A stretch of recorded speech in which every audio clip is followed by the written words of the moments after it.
మన ఊటీ న్యూస్ కి స్వాగతం. నమస్కారం అండి.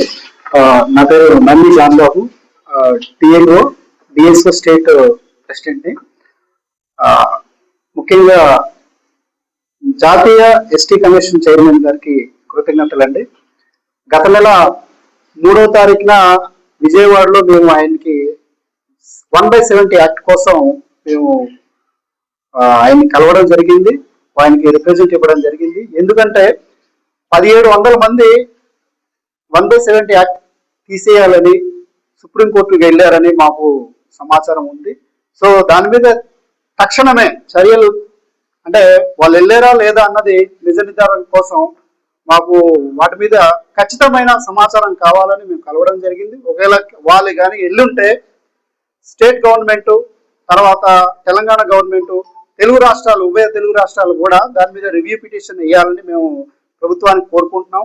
ఒకవేళ వాళ్ళు వేయన పక్షాన మేము డిఎల్ఓ తరపు నుంచి కూడా ఖచ్చితంగా మేము రివ్యూ పిటిషన్ వేస్తాం.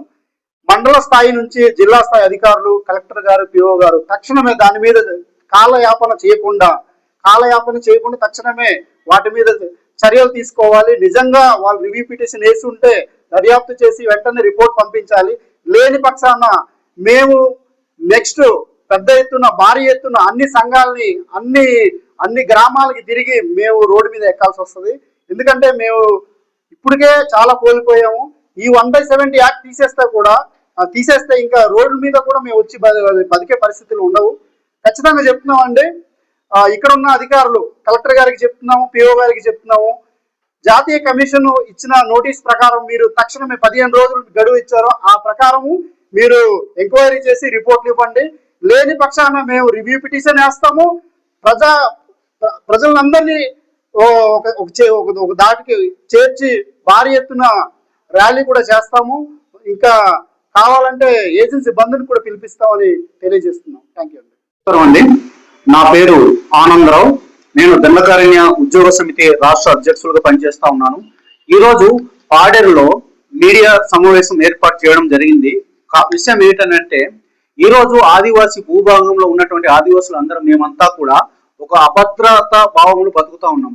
ఎందుకనంటే ఇప్పుడు సుప్రీంకోర్టులో ఇక్కడ ఆదివాసీ ప్రాంతంలో ఉన్నటువంటి ఆదివాసేతరులు 1700 మంది అక్కడ కేసు వేసి మాకు ఆదివాసీ ప్రాంతంలో ఉన్నటువంటి 1/70 యాక్ట్ రద్దు చేయాలి, ఆదివాసేతరులు కూడా సమాన హక్కులు కల్పించాలని చెప్పేసి ఒక కేసు వేశారని తెలిసిన నుండి మేమందరం కూడా చాలా భయంతో అబద్ధబాధలు బతుకుతా ఉన్నాం. ఎందుకనంటే మాకు ఇక్కడ ఆదివాసీ ప్రాంతంలో ఉన్నటువంటి మా యొక్క జీవధారమే 1/70. ఆ 1/70 అనేది ఉన్నది కాబట్టి మేము మా ప్రాంతాన్ని కాపాడుకుంటున్నాం.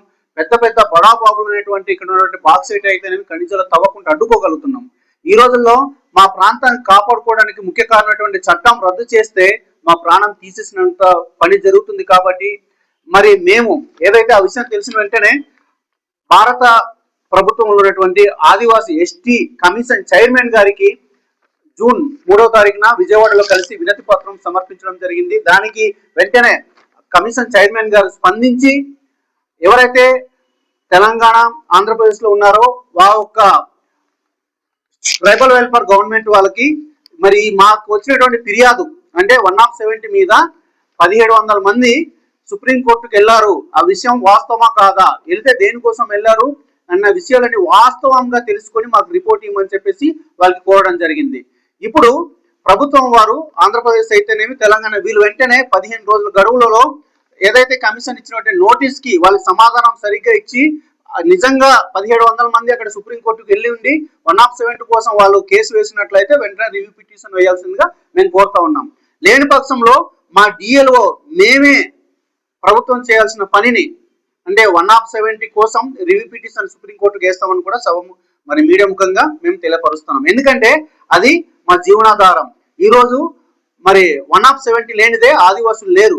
దీన్ని కాపాడు కోసం మా ఆదివాసులు హక్కుల చట్టాలు కాపాడడం కోసం డిఎల్ఓ ఎప్పుడు వెనకాడదు, ఎంతవరకైనా డిఎల్ఓ వెళ్తుందని చెప్పేసి ఈ మీడియా ముఖంగా తెలియపరుస్తున్నాను. అలాగే నా పేరు కె మార్క్రాజ్, దండకారణ్య విమోచన సమితి రాష్ట్ర అధ్యక్షుడు. అలాగే ఇక్కడ వచ్చినటువంటి మీడియా మిత్రులకు ఈ దండకారణ్య విమోచన సమితి కుటుంబ సభ్యులందరికీ కూడా నా హృదయపూర్వక నమస్కారాలు. ఈరోజు మాట్లాడవలసినటువంటి ముఖ్య ఉద్దేశం ఏంటంటే, గత నెల అనగా జూన్ 3వ తారీఖున మరి ఎస్టీ కమిషనర్ గారితో కలవడం జరిగింది.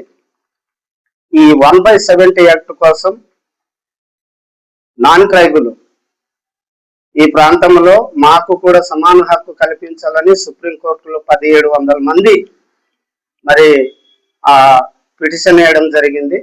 ఆ ఇష్యూ కోసము మేము జాతీయ కమిషనర్ గారితో కలిసి వినతి పత్రం ఇవ్వడం జరిగింది. ఎందుకంటే ఈ 1/70 యాక్ట్ అనేది ఈ ఆదివాసీ ఫిఫ్త్ షెడ్యూల్ ఏరియాలో ఉన్నటువంటి వారికి గుండెకాయ లాంటిది.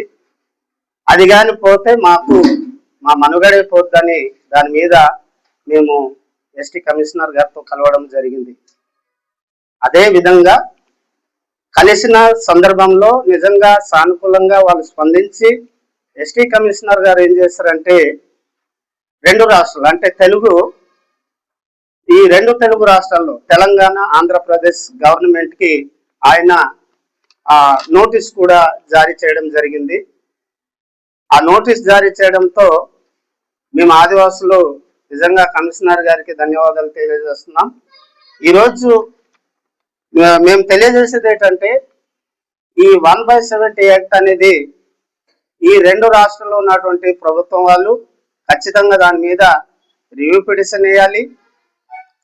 మరి అలాగే ప్రజలు ఎన్నుకున్నటువంటి ప్రజాప్రతినిధులు కూడా, మన యొక్క ఆదివాసీ ప్రజాప్రతినిధులు ఉన్నారు, ఎమ్మెల్యేలు కావచ్చు, ఎంపీ కావచ్చు, అలాగే జడ్పీటీస్ కావచ్చు, ఎంపీటీస్ కావచ్చు, వీళ్ళందరూ కూడా సుప్రీంకోర్టులో రివ్యూ పిటిషన్ వేయాలనేసి కోరుతున్నాం.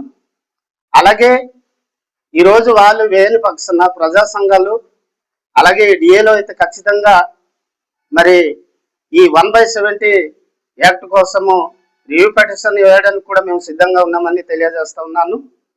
ఈరోజు మరి ఈ ప్రెస్ మీట్ పెట్టడానికి కారణం ఏంటంటే, ఈ 2 రాష్ట్రాల్లో ఉన్నటువంటి ప్రభుత్వం వారికి ఈ నోటీస్ జారీ చేశారు.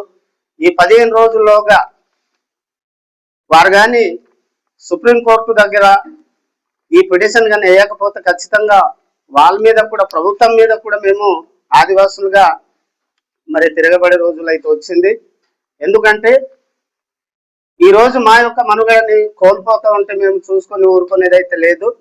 ఖచ్చితంగా దీని మీద డిఏలో అయితే స్పష్టమైన మాట చెప్తుంది ఏంటంటే, ఆదివాసులకి ఏ అన్యాయం జరిగినా సరే ఊరుకునేది అయితే లేదు.